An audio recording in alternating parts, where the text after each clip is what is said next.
dimintain uang, dimintain ini, dimintain itu. Ya kamu tangkap yang kakap-kakap Pak. Tangkap yang ini bajingan-bajingan itu yang di atas-atas itu.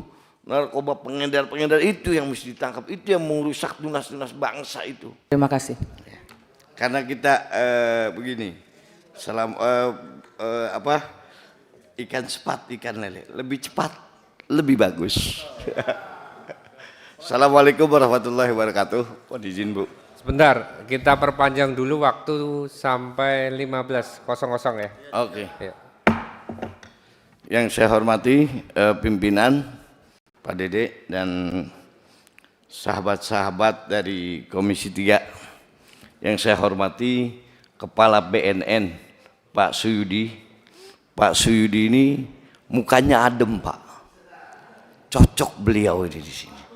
Wah, cocok. Kita kenal nama Pak Suyudi, tapi baru ini ngelihat mukanya Pak. Wah,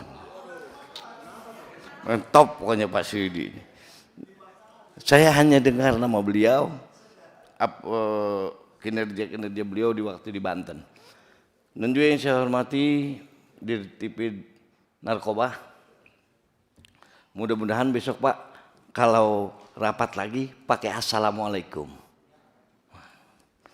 Yang saya hormati, saya yang pertama, saya mengapresiasi dari kinerja BNN bahwa memang yang kita alami sekarang bahwa penyalahgunaan narkoba dan obat-obatan terlarang merupakan kejahatan transnasional hari ini Pak. Yang terus berkembang, baik modus operandinya melibatkan jaringan internasional yang sangat rumit. Dan negara kita ini di negara ASEAN ini jadi dibanding negara-negara lain mungkin di ASEAN kita diantaranya yang terbesar. Karena mereka itu sangat terorganisir, terstruktur maupun sifatnya membelenggu bagi penggunaan di mana sifat jahatnya meliputi pola kebiasaan ketagihan dan cenderung kebutuhan dosis yang selalu meningkat. Nah, sangat besar potensi dampaknya bagi masa depan generasi muda, remaja karena merusak sosial, ekonomi, kesehatan dan masyarakat. Ke depan bahaya ini Pak. Saya menyoroti di sini bahwa Undang-Undang Nomor 39 Tahun 2009 tentang narkoba ini jika dihitung-hitung sudah berusia 17 tahun dan belum pernah direvisi. Sementara kejahatan narkoba ini terus mengalami perkembangan yang sangat pesat, sehingga tertinggal dari perkembangan kejahatan narkoba itu sendiri. Nah, pemakaian narkoba dari undang-undang yang ada, Undang-Undang Nomor 39 Tahun 2009 itu lebih mengedepankan berorientasi pada pemenjaraan, bukan pada penurunan angka ketergantungan narkoba bagi masyarakat generasi muda yang menjadi korban kesehatan mental akibat narkoba. Saya sangat mendorong terutama bagi pemakai narkoba ini untuk direhabilitasi. Dan saya sangat mendorong juga fraksi PKB supaya anggaran BNN ini ditambah Pak. Kasihan Pak kita melihat, mungkin di pusat tidak ada masalah, mungkin ya. Tapi kalau kunjungan ke daerah-daerah itu Pak, belum lama saya ke Bali, dari beberapa daerah, itu kita miris Pak. Melihat anggaran BNN ini sangat, sudah infrastrukturnya, mohon maaf Pak Kepala BNN, sudah infrastrukturnya sedikit, ditambah lagi anggarannya sangat minim.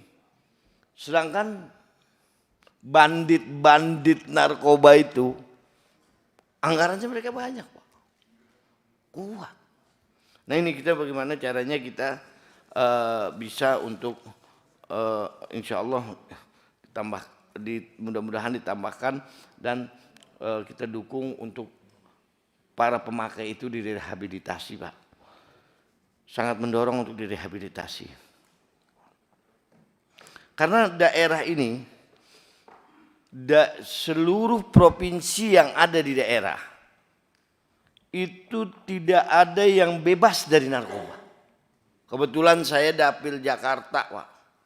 Sudah di Jakarta, itu narkoba di DKI Jakarta dari tingkat yang terkecil sampai yang terbesar. Kampung Ambon selesai, pindah ke Kampung Bahari. Kampung Bahari pada waktu itu saya pernah sampaikan dengan Pak Kapolri pada waktu RDP di sini selesai. Selesainya cuma 3 bulan. 3 bulan kambuh lagi. Ini kalau BNN anggarannya banyak kan bisa disikat lebih maksimal. Mudah-mudahan Pak, kawan-kawan di DPR ini diberikan petunjuk oleh Allah Subhanahu wa taala. Semoga BNN ditambah anggarannya. Terus karena menurut saya BNN ini narkoba ini tidak kalah berbahayanya dengan teroris, Pak. Kalau teroris selesai, dia bom selesai. Tapi kalau narkoba, tunas-tunas bangsa ini, masa depan bangsa ini bisa rusak gara-gara narkoba.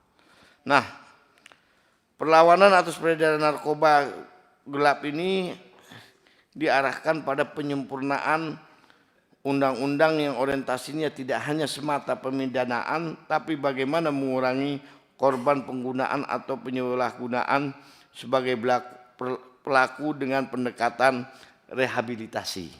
Saya tekankan kepada rehabilitasi yang tepat bagi masyarakat, harusnya generasi muda, remaja yang menjadi pengguna.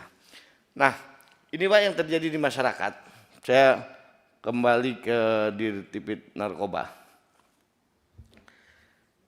Masyarakat yang terkecil, Pak. Ini saya menghadapi langsung pengaduan dari masyarakat, bukan hanya 1-2 orang, Pak. Mohon maaf, ini oknum dari kepolisian, Pak. Bukan polisi bagus, Pak. Oknum dari kepolisian. Ini kadang-kadang orang nggak mampu, Pak. Pemakai ditangkap, misalnya kejadiannya di Jakarta Timur, tapi yang nangkap dari kepolisian Jakarta Pusat atau Barat.